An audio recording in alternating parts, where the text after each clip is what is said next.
మీ అమ్మ మీదొట్టు నీకు పగలకపోతే నన్ను అడగదు. నేను అప్పటికప్పుడు చూసుకున్నా బండి. మీరు ఏమన్నారు మొన్న? ఏమన్నారు? ఇందాకేమో ఏమన్నా బండి వచ్చిందా ఎప్పుడు చెప్పేది నువ్వు దండం చేస్తారా మరి? బండి చెప్పా ఏం చేసుకుంటా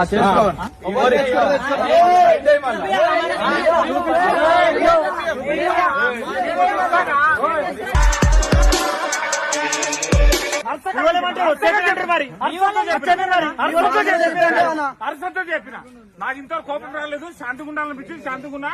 నాకు ఎక్కువ మీరు ఎక్కువ నీళ్ళు అనుకో మళ్ళీ ఇక్కడ బయటకు వెళ్ళి చెప్తాను. నిజే చెప్తున్నా. చెప్తా బండి వదిలేరు. మా అమ్మ ఇప్పించిన చేంజ్ అని పేరు పడింది. మిమ్మల్ని ఏం చేయాలి చెప్పు.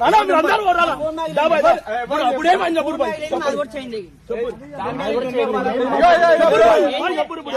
ఇప్పుడు నేను చెప్తున్నా. ఏం పిక్తారు పిక్